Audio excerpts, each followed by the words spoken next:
Hi there everyone, Wayne Davies here, Spectrum Econs, and I've got a contest I'd like to explain to you. So this contest isn't new. I ran this contest on Steam about 2 years ago. We only went for 4 contests in the end.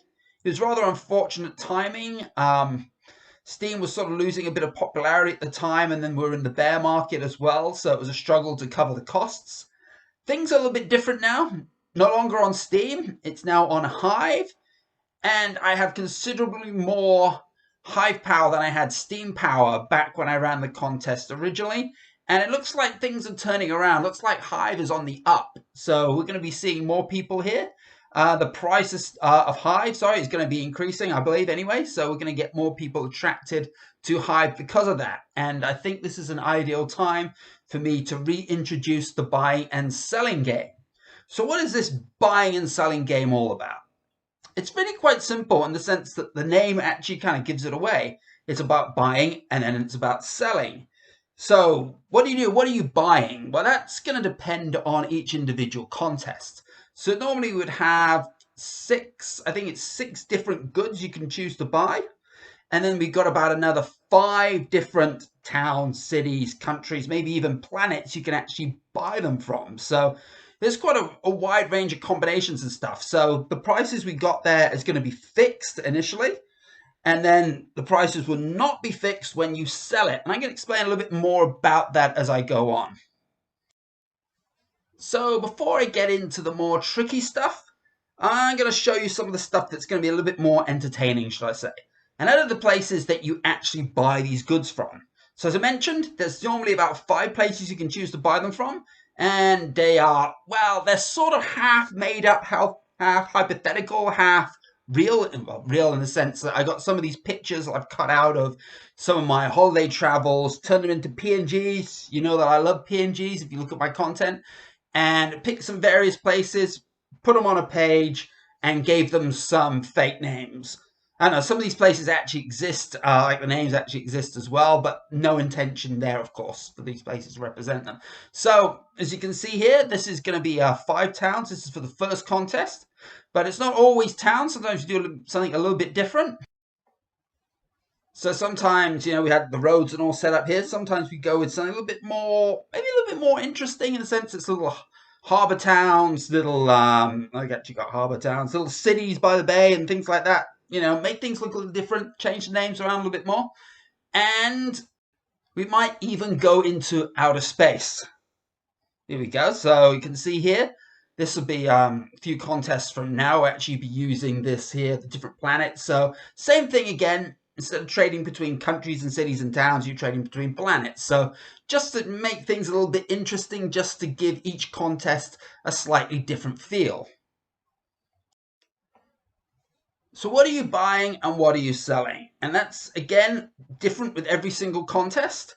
So you're going to have some contests where you're going to be selling furniture, buying and selling furniture. You could be buying and selling kitchen appliances, even buying and selling toys, maybe garden tools and equipment, clothes, possibly even home entertainment systems. So again, it's just to give it a different feel, even though the games will be fundamentally the same, fundamental principles behind the games will be the same, and the various tactics and strategies you'll be using, but like I said, different places and different items, different things, just to make it look and feel just a little bit different. Again, attempt to try and make it just that little bit more interesting. Right, so enough with the old artsy stuff, should we call it? So let's get into how you actually play the game. So I mentioned earlier, you'll start with six different goods, and you've got 5 different towns, cities, planets, etc., etc., and they're all going to be selling these goods or whatever at different prices. So you go in there, you pick a good, and then you pick a town or city, and then you buy it. Ideally, you want to buy as cheap as you can. So what do you do once you do that? All this is known, so that's fairly simple. And then after that, you have to sell it. And we assume a certain amount of time has lapsed. I assumed in the previous contest it was about 7 days, but it could be any amount of time. I said 7 days because that was the payout of the post. So after that time, you then got to sell it. But the difference here is you don't know what the selling price is. If you know what the selling price, it would be easy, wouldn't it? You'd have to buy low and sell as high as you possibly can. But to make things a little bit more complicated, we've got a distribution of prices that you could sell at. So you can see here with this graph, we got this triangle. So we're using a triangle distribution. So in the case of this example, we bought something for $30 and you're going to sell it, but we don't know what we're selling it at. So we've got a range of possible prices, and that range is between $20 and $50. Minimum $20, maximum $50. And then we've got what we call the mode price. So that is the most common value for a particular price. So you can see here's a very wide range between $20 and $50 that you could be selling that good for. So, you know, you could make a profit or you could make a loss. And I'll explain a little bit more about that. So now I've divided the triangle up into A and B. So you've got the B section of the triangle. That is the part of the distribution which is greater than what you paid for. So if the price is greater than $30, falls within that B section, you will make a profit. If it's less than $30, that is falling in the A section, you'll make a loss. As you can see here, the B section is quite a lot bigger than the A section. In fact, for this particular distribution, you're going to be 5 times more likely to make a profit than you will make a loss. So that is something to bear in mind. So buying is simple, buy low, but when you sell, that's what you've got to kind of look into, is in terms of what's the chances you are going to make a profit. But that is also only one way of looking at things. So the object of the game is not so much about making a profit, but it is about making the highest profit out of all the participants that enter. So going with something that may almost guarantee you getting a profit may not actually win you the game.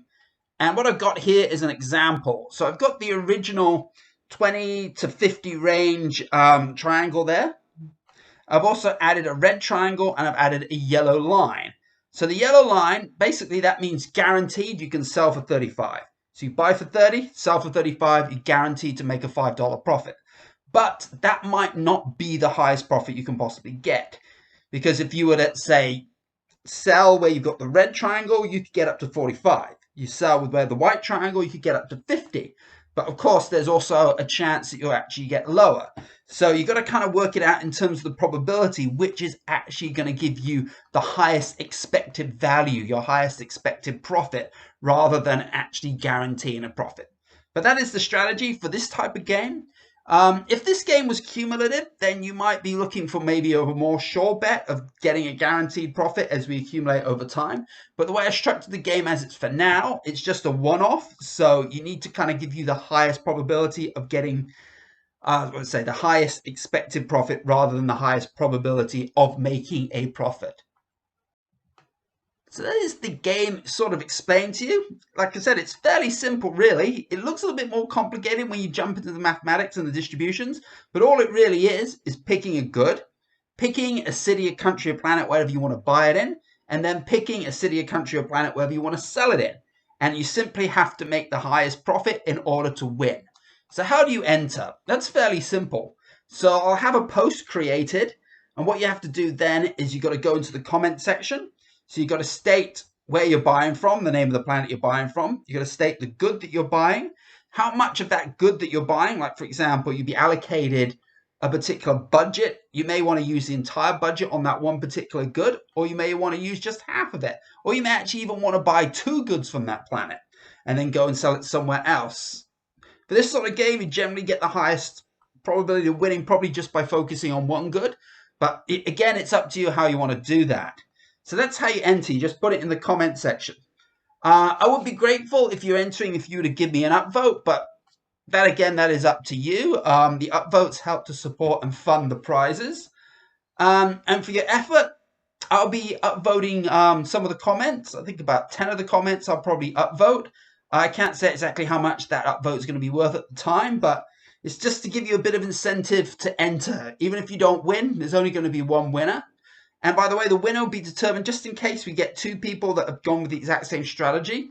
The person who posted first, put the comment in first, entered first, with the winning strategy would be the person that wins it. Even though you may have someone who's entered afterwards, they wouldn't win. So if you see someone who's gone for something. I know you're buying furniture from a particular planet. You don't want to buy the same amount of furniture from the same planet and then sell it again, because if your entry is exactly the same as someone else's, that way you can't possibly win, because if that wins, it'd be the other person who wins it, and if it doesn't win, well, you just don't win, do you? So ideally you want to make your entries different from other people, which should be fairly simple considering there's six goods to choose from, 5 planets to buy from, and also another 5 planets you can sell on. So there's a lot of different combinations. So we should see a lot of different entries. It will be interesting to see what happens. You'd think you'd go with the highest expected value, but there's an element of luck in that as well. So someone might just get lucky, even though they didn't pick the optimal strategy and come out with a win. So anyway, hopefully this explains how this contest is run. And if you want to enter, go for it. See how it goes. I don't know how many people will enter at this stage, but it's certainly worth a try. And then we'll see as we progress how we go with this contest. We're going to change any of the rules and so on. Anyway, thank you very much and enjoy.